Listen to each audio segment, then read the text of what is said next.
Alors, bonjour à tous, heureux de vous retrouver, chers amis, en ce vendredi 4 juin 2021. J'espère que vous allez bien. On va aller faire un tour dans le monde des supporters québécois pro-Trump. On va parler de Mario Lévesque, un drôle d'individu qui est un survivaliste aussi, et un supporter de Donald Trump, mais pour des raisons vraiment pathétiques. Moi, j'ai été le premier à faire la promotion de Donald Trump, probablement au Québec, en 2015, puis j'ai même prédit sa victoire, puis j'avais toujours des réticences, mais j'ai été un peu un pro-Trump, puis j'ai convaincu beaucoup de Québécois de devenir des pro-Trump après, mais pour des raisons que moi, sur lesquelles j'ai aucun contrôle. Moi, j'ai été pas vraiment un pro-Trump, mais un petit peu du bout des lèvres, parce que j'espérais, mais vraiment, c'était vraiment mince comme espérance, là, qu'on aurait un nouveau modèle de gouvernement, de vraiment quelqu'un qui vient faire quelque chose pour le vrai monde noir, les Africains, les immigrants, tout le pauvre monde, le monde ordinaire, puis qui les unirait tous en démontrant que tous nos gouvernements passés étaient vraiment des gens qui n'ont pas travaillé pour nous, et qu'on était pour avoir quelque chose de nouveau, un nouveau modèle, qui inclut tout le monde, qui est un monde de paix, un monde de partage, un monde d'ouverture. Ça n'a pas été ça. Ça a été le pire cauchemar de l'humanité, la présidence de Trump. Ça a été un jeu des républicains. J'aurais dû me méfier parce que c'était un jeu de politique, un jeu de partisanerie. Puis lui était là à représenter les républicains qui ont toujours été un parti quand même pro-establishment, pro-riche, pro-Wall Street, pro-blanc, anti-noir, anti-immigrant. Mais j'ai pensé que quelque chose, des fois tu penses, tu donnes la chance au courant. Moi, ce qui m'avait attiré, c'était ça, puis une nouvelle forme de gouvernance.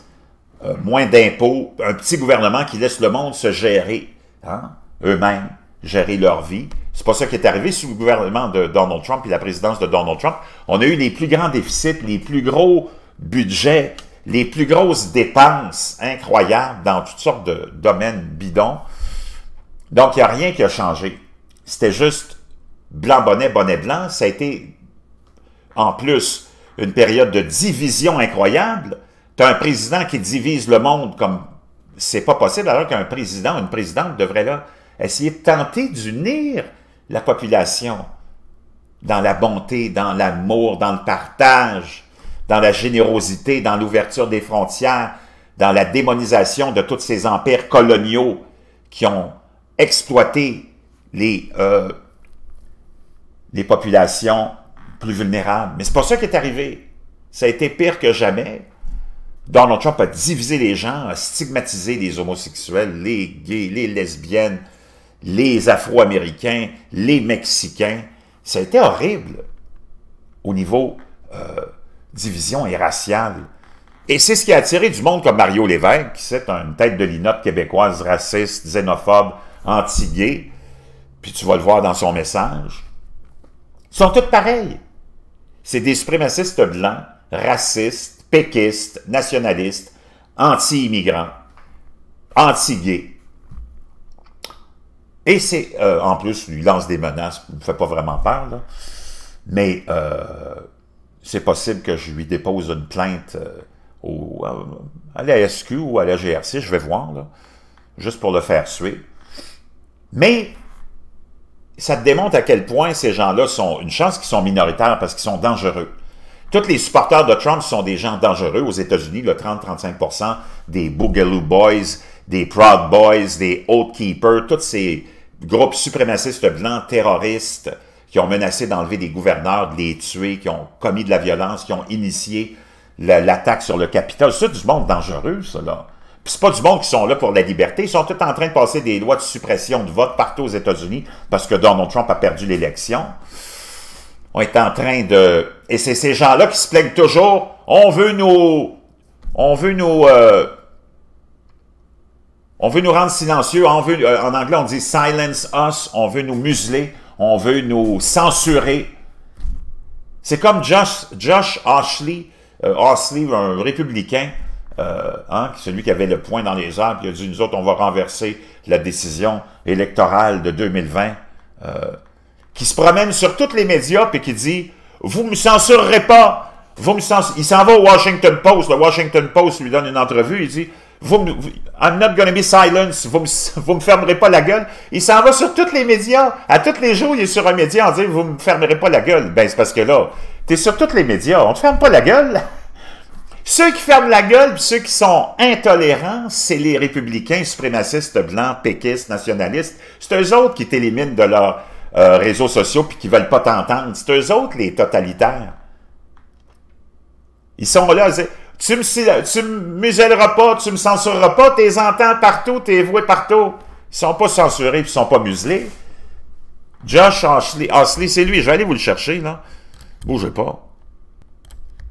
Bon, c'est lui. Josh Hawley, pas Ashley. Josh Hawley, c'est lui, ce fameux sénateur qui a pris à bout de bras l'idée de la fraude électorale de Donald Trump, puis qui dit « Vous allez pas me fermer la gueule, vous allez pas me fermer la gueule. » C'est lui qui a motivé la prise d'assaut du Capitole des États-Unis avec un complot sans fondement sur la... C'est tellement ridicule. Et là, j'ai Mario Lévesque qui m'a envoyé ce message-là, imagine-toi. « Salut mon suce de batte » pour les cousins français. C'est dans le langage québécois, on dit ça de quelqu'un qui suce de batte, tu fais des pipes. Pédale, donc il continue pédale. Donc tu vois son anti-homosexualité, tu vois son animosité envers les gays, déjà là.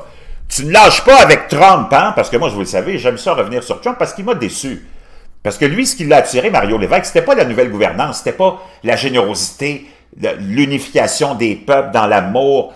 Lui, ce qui l'a attiré, c'est tout le côté raciste de Donald Trump. Il n'était pas là au début de la campagne électorale de Trump. Lui, c'était pas un pro-Trump. Il a découvert Trump juste par toute sa méchanceté, par son racisme, par son anti-homosexualité, son homophobie, islamophobie. C'est ça qui a attiré Mario Lévesque et des gens comme ça. C'était pas la nouvelle gouvernance, l'idée d'un monde meilleur où toute la base puis la population ordinaire s'unit. Non, lui, ce qui l'a attiré, c'était l'islamophobie, l'homophobie de Donald Trump, le racisme de Donald Trump. Donc, puis comme moi, je lâche pas parce que ça m'a fait chier de m'être fait tromper par Trump, je reviens là-dessus, puis naturellement, je vous l'expose comme il doit être exposé, puis ça fait pas l'affaire des pro-Trump parce que souvent, les gens n'ont pas d'arguments puis ils savent pas comment argumenter, puis ils sont pas vraiment forts. Moi, quand je prends un parti d'un ou de l'autre, moi, mon argumentation est toujours solide et rationnelle. Donc, si j'étais un pro-Trump, j'étais convaincu que c'était rationnel. Si je suis devenu un pro-Trump, ça va être le même mode de fonctionnement intellectuel. Ça va être bien facile de te convaincre et de te démontrer que c'est un trou de cul, Donald Trump. Tu comprends? Moi, mon argumentation est vraiment solide. Ça fait suer le monde parce que la majorité des gens sont incapables d'argumenter. Ils sont comme Mario Lévesque. Tu lâches pas avec Trump, même si tout le monde te met des pouces à l'envers. Que le monde me mette des pouces à l'envers, ça veut juste prouver que j'ai raison, Mario Lévesque.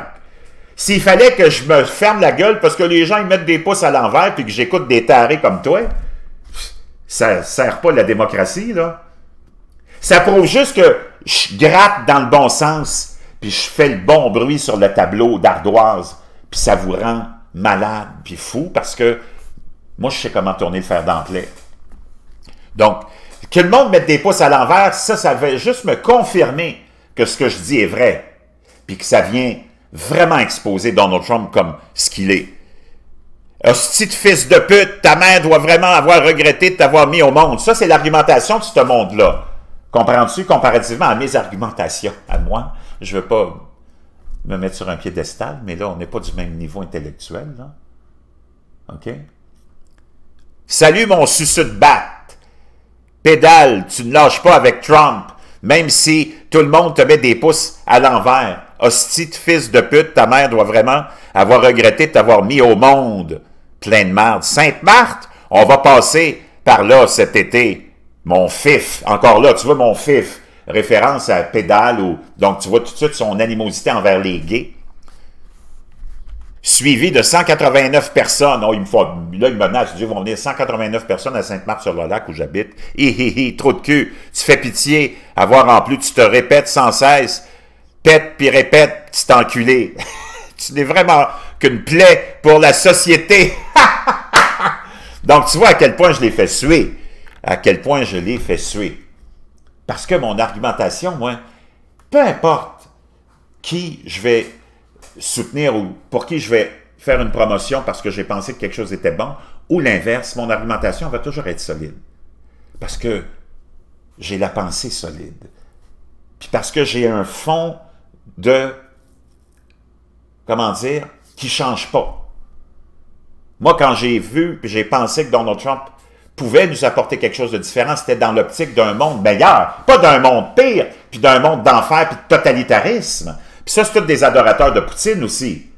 C'est tout le même monde. Puis de tous les autres tyrans qui restent au pouvoir par la tyrannie, par le totalitarisme, et qui envoient tous leurs adversaires au cimetière. Tu vois, c'est à peu près le même genre de pensée qu'on a ici, chez Mario Lévesque. Je voulais juste partager ça comme ça. Moi, tu peux être pro-Trump, tu peux être socialiste, communiste, mais ça te prend des arguments.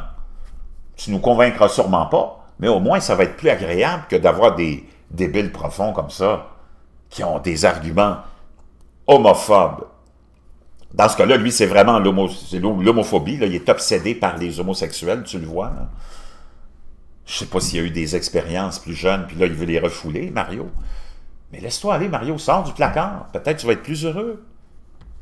Puis attends-toi peut-être à avoir la visite de la police, parce que, juste pour te faire suer, je pense que je vais te déposer une plainte de menace. Qu'est-ce que t'en penses? Je vous reviens.